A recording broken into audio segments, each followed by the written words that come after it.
क्या ईरान को बातचीत की टेबल पर लाने के लिए दबाव का दांव खेला जा रहा है? और अगर ईरान लेबनान के समर्थन में उतरा तो क्या मिडिल ईस्ट में एक बार फिर महायुद्ध शुरू हो जाएगा? आज इन्हीं बड़े सवालों पर चर्चा करने के लिए हमारे साथ दुनिया भर से खास मेहमान मौजूद हैं।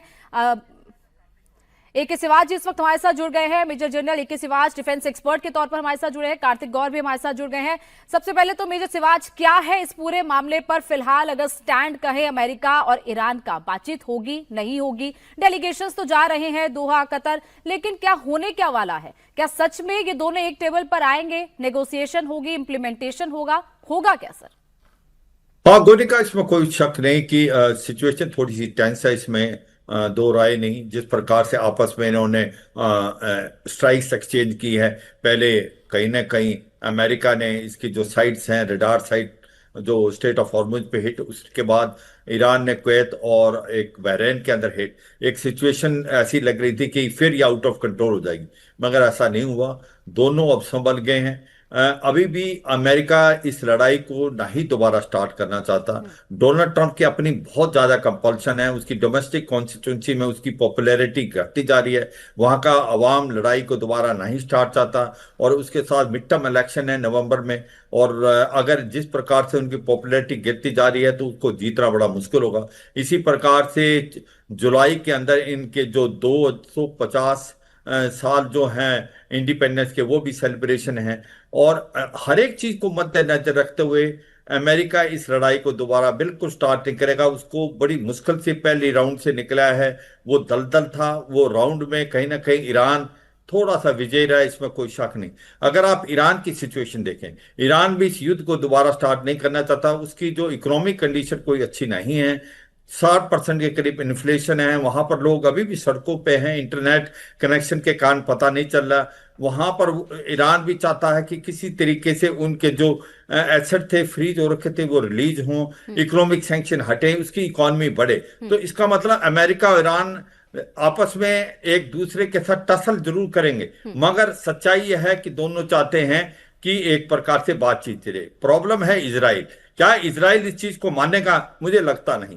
इजराइल का अपना एजेंडा है, क्योंकि नेतन्याहू को मालूम है इलेक्शन है सितंबर अक्टूबर में। वो दिखाना चाहते हैं एक बहुत सख्त इमेज, क्योंकि तभी उसको जीत हासिल हो सकती है। क्योंकि अगर वो इलेक्शन हार जाते हैं तो फिर वो करप्शन चार्जेस में जेल में भी जा सकते हैं। तो इसलिए इजराइल नहीं मानेगा जो अमेरिका प्रेशर डाला है। इजराइल अभी भी लिटानी नदी तक गया हुआ है, पीछे नीचे पीछे आने का नाम नहीं ले रहा। और जबकि एक डील हुई है अमेरिका और इसके बाद इजराइल और लेबनान की, उसके अंदर साफ सुथरे शब्दों में कहा है कि जो लेबनान से अमेरिका बाहर निकलेगा और वो जो इलाका निकलता है वो लेबनान आर्मी लेगी। और कहीं ना कहीं बात होती है डिसार्म करने की भी, जो हिजबुल्लाह को, वो तो शायद मुश्किल। तो अगर आप इसका निचोड़ देखें कि अमेरिका इस लड़ाई को दोबारा स्टार्ट नहीं करना चाहता। ईरान भी कहीं ना कहीं अमेरिका के साथ है, क्योंकि उसकी भी इकोनॉमिक कंडीशन अच्छी नहीं है। यहाँ पर जो सबसे बड़ी प्रॉब्लम इजराइल की है, क्या इजराइल मानेगा या नहीं मानेगा? तो मेजर सिवाच बहुत चीजें हो जाती हैं ऑन पेपर। तो आपने 14 पॉइंट्स की डील आपने साइन कर ली ईरान के साथ, और ऐसे दिखाया गया उस डील के बाद कि सब कुछ अच्छा है, सब कुछ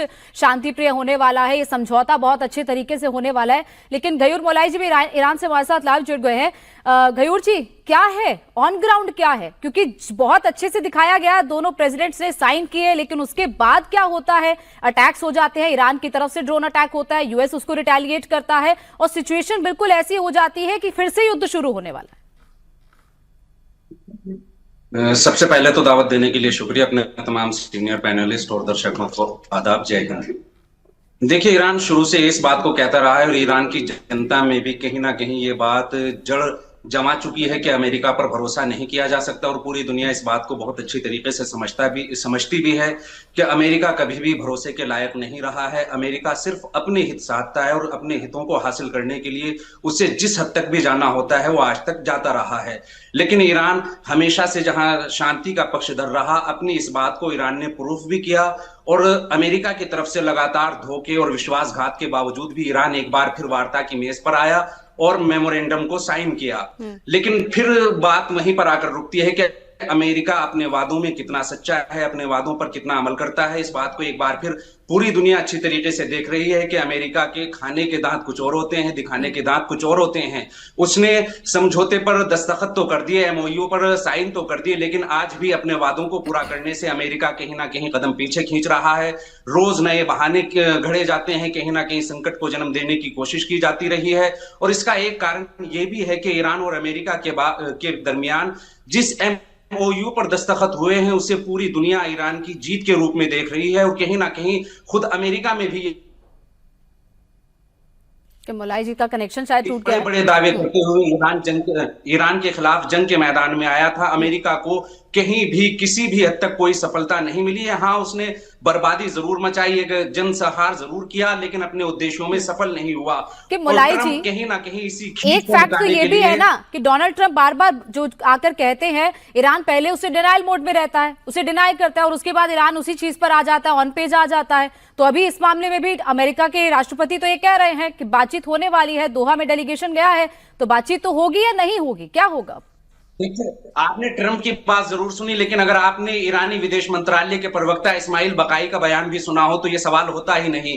इस्माइल बकाई ने स्पष्ट रूप से कहा है कि अमेरिकी प्रतिनिधि मंडल भी दोहा में मौजूद है और ईरान की तरफ से भी जो प्रतिनिधि मंडल जा रहा है वो अमेरिका से बातचीत के उद्देश्य से नहीं जा रहा है, बल्कि हमारा उद्देश्य एमआईयू में जिन पॉइंट का जिक्र किया गया था उन पर बातचीत करने के लिए जाना है, जिसमें एक पॉइंट यह भी था कि ईरान की सीज संपत्ति को छोड़ा जाएगा। ईरानी प्रतिनिधि मंडल जो गया हुआ है वो इसलिए गया हुआ है कि इस एमआईयू में जिन बातों पर सहमति बनी थी उन पर अमल हो रहा है या नहीं हो रहा है, उनको देखा जाए। फिर रही बात ये कि क्या अमेरिका से वार्ता होगी या नहीं होगी, मैं फिर ईरानी विदेश मंत्रालय के प्रवक्ता की बात कहूं, उन्होंने कहा कि पहले से कोई वार्ता तय नहीं है, लेकिन अगर अमेरिकी पक्ष नेक नियति दिखाता है, सच्चाई दिखाता है, तो हमें वार्ता से भी इनकार नहीं है। ठीक है प्रमीत मालगुडी जी, अमेरिका नियत दिखाएगा बातचीत की, डेलीगेशंस तो दोनों गए हैं, लेकिन वो सिर्फ इंप्लीमेंटेशन के लिए गए हैं। वो चाहते हैं कि एमओयू में जो जो वायदे किए गए हैं, जो उनके फंड्स फ्रीज हैं, उनको रिलीज किया जाए, वो सारी इंप्लीमेंटेशन के लिए वहां पर गए हैं। कोई टेक्निकल बातचीत नहीं होने वाली।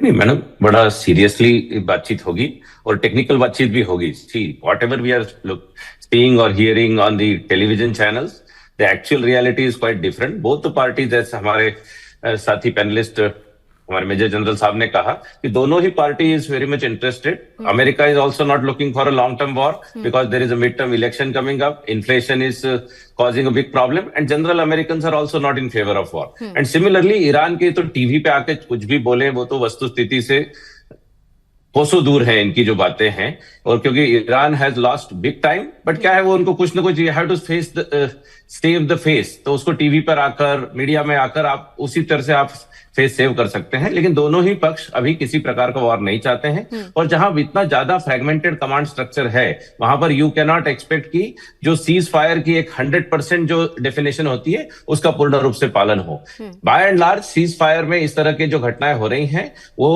इसी तरह से चलती रहेंगी because there is IRGC, there is Israel, there is Lebanon, there is Hezbollah, even within Iran, there are multiple command structures. So you cannot expect a perfect silence and a ceasefire in a true terms. But more or less, ये technical बातें भी होंगी और America अपने हिसाब से पूरे chess को खेल रहा है। धीरे धीरे अमेरिका सफल होते हुए दिख रहा है। सर, वो तो आने वाले 24-48 घंटे में क्लियर हो ही जाएगा कि बातचीत हो रही है, नहीं हो रही है।